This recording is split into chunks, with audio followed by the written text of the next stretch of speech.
has released Windows 8.1 preview for anyone to go out and download and try it before you buy it. I mean, and I think that's a good move by Microsoft, especially since Windows 8 was not very well received when it first came out. Now, Microsoft is saying, Microsoft Corporate Vice President for Windows 8.1 he's saying that this means more opportunities for developers to bring hot software to the new platform. Now, under the hood, engineers have tweaked graphics memory management to boost the performance of games on systems with really high-end hardware. Meanwhile, they've increased the size of files that can be downloaded from the Windows App Store, because games can be greater than 2 gigabytes currently allowed. Since gaming was traditionally a PC stronghold and Windows 8 wasn't warmly received by PC gamers, another set of people who were unhappy with Windows 8,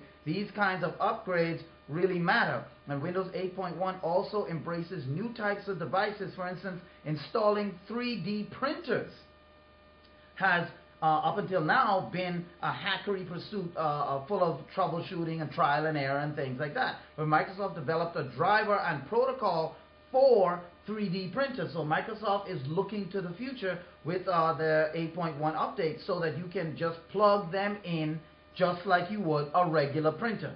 Sure, they still cost, $1,000, some of them even $3,000 and stuff like that. So you're probably not going to, most people aren't going to get them. But this type of forward thinking, rather than waiting for it to become a mainstream and then release some update or some patch to help solve it, Microsoft is doing that now. Search 2 is extended for developers. Type something into the search charm found anywhere in the OS, and eventually you won't just see local files, apps, web results from Bing, but also movies, music. You can stream straight from the internet via a participating app. And they, according to, though we haven't heard anything from if Netflix or Hulu are going to take advantage of this yet, we know this would be something that Microsoft is going to welcome. And Microsoft already integrated its own Xbox Music service, and the Wikipedia app will also take full advantage of this at launch. So when we look at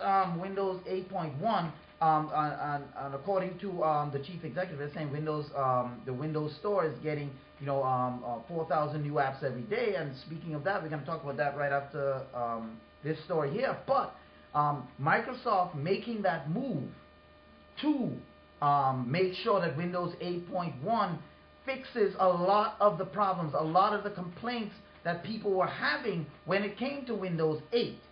And then, not only that, they're allowing people to try Windows 8.1 before they download it. I mean, Devin, what do you think about that move by Microsoft? A pretty good move, isn't it? Yeah, pretty smart move. Especially, that's the way to go. Yeah, especially since they know they've been having problems with complaints. And there's some people that like Windows 8 the way it is. And like I said, if you have a tablet, if you have a touch screen, Windows 8 is fine. But when you have a regular computer, that's where the problem comes in. And then especially for PC gamers, Windows 8 couldn't handle the load that PC gamers really expect when they're dealing with an operating system and dealing with gaming. So this is good that Microsoft is dealing with this. And speaking of Microsoft, Microsoft announced this week, and they announced very proudly that their Windows Phone, because Windows Phone is now number 3 in the overall race for market share when it comes to phones. And you really only have 4 real major players. You have iOS, you have Android, you have Windows, and then you have BlackBerry. Those are the standards. Mozilla is trying to get into the phone world, but they have no market share at this point. But Microsoft Windows is saying that Windows Phone has 160,000 apps in their app store and more than 200 million downloads per month. Microsoft is saying they get more than 200 million downloads per month with their 160,000 apps. Now, if that report is true, if Microsoft gets more apps, they're really going to start cutting into the market share in terms of if you get 200 million downloads per month on 160,000 apps, you're getting more downloads than you have apps. So people are downloading. I don't know if they're re-downloading. I don't know if Microsoft is counting that. Like, you download the app, it doesn't load, it doesn't work, so you uninstall it and re-download it. I don't know if they're counting that. I would hope not, But those are the reports that Microsoft laid out. Now, today in a blog post, or yesterday I think it was, Microsoft did announce a price tag reduction to its Windows Phone developer registration cost to $19 for 60 days. The normal price was $100 per year. Now, however, that is really the least of it. In the same post, Microsoft went on to detail the numbers of key performance statistics for Windows Phone, and naturally, it only reports strong numbers. But what the company did disclose was about how many apps they have in their store, and right now it's 160,000 apps. For perspective, Windows 8 is nearing the 100,000 app mark. Windows 8 is nearing the 100,000 app mark. Also, the apps in the Windows Store currently drive more than, as we said, 200 million downloads. Now, Apple has passed the 50 billion total app download mark. But for Windows Phone, that's a far smaller platform, so those numbers perhaps are even better than expected Microsoft to have, because like I said, 200 million downloads on 160,000 apps, that's a lot of downloads.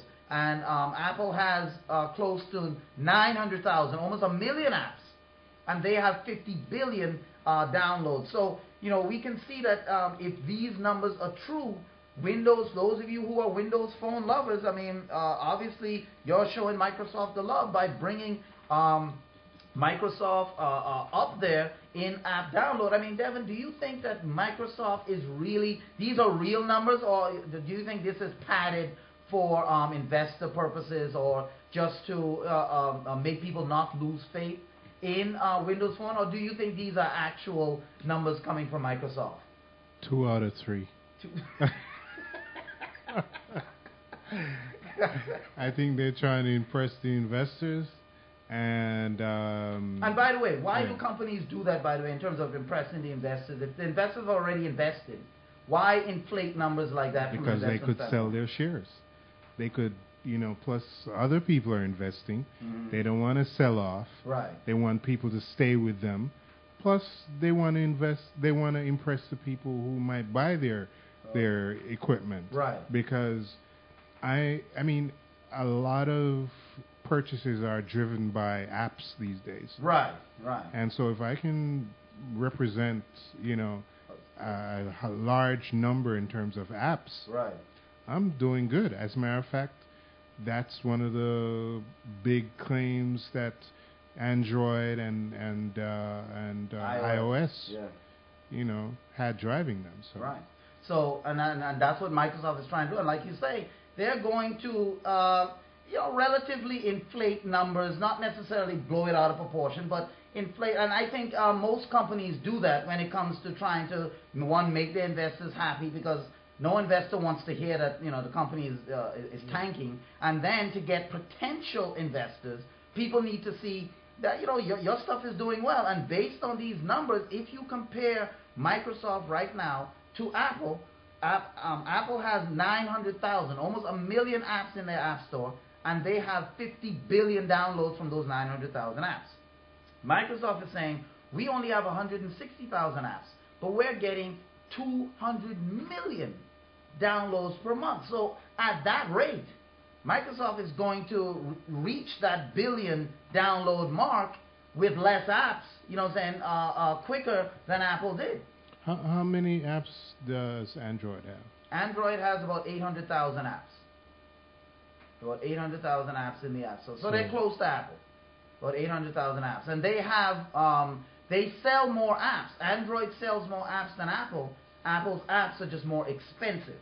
So when people hear that Apple makes more money on their apps, they tend to think that it's because Apple sells more. Apple doesn't sell more. Apple sells less. Much less, actually, than Android. Android apps are just more affordable. You're telling me that if I'm paying more for an app that I could get for cheaper, right, I'm being a fool. That's what I'm saying. Okay. Because you're not calling any names, but okay. Because, why buy the same app in iOS when you can get it on in Android, same app. I mean, because when I'm I a say part of an exclusive club. part of an exclusive, I guess you pay for that exclusivity.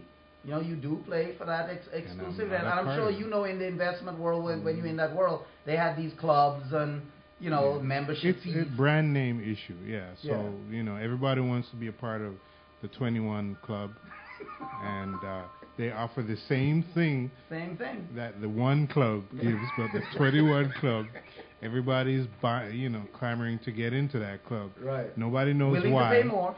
Yeah, willing to pay more to be exclusive. Right. Okay. I mean, hey, if that's your choice, exactly. I was just doesn't make me happy. I was about to say the same thing. If it makes you happy, if that's your choice, go for it. But to me, I think that getting the most for my money is important. So if I can get the same kind of app from the Android store for much cheaper than I get from the Apple store, I'm with it. And Google hasn't changed, and that's the thing. Google hasn't changed their business model as far as money when it comes to apps. They're not trying to raise the price of apps to compete with Apple. Google sells more apps than Apple, and that to me is a better number, because that means people want what you have more, or they see that what you have is more affordable. It's the same with Walmart. Walmart makes more money than does a Macy's or does a Saks Fifth Avenue or whatever. Those are exclusive stores. But Walmart has just far better prices, more volume, more people. Here's the problem that most people don't recognize, and the investor should be scared of. Right. When you're priced at the top already, if sales drop, right, you're in trouble. You can't increase price to compensate. Right. Very hard, because you're already at the top. Right. You're already priced out of the market. When you're a Walmart type, sales drop, you can increase price to compensate. Right. Which one would you want to be in? Which boat? I would want to be in the Walmart boat, because I got a safety net still. You see? Go ahead, being in the exclusive club. I'm in the unexclusive club. So we're up against a break, and we're going to talk about coming up after the break. That's a good. We're going to close that section off coming up after the break. But also after the break, Windows IE 11, because remember, that's why we're talking about all this Microsoft stuff. They had their Build conference. IE 11, Microsoft gets all touchy-feely with IE 11. What does that mean? And also, coming up after the break, PayPal. They want to conquer intergalactic commerce. We're going to talk about that coming up after the break right here on Tech Pulse. So just stay tuned.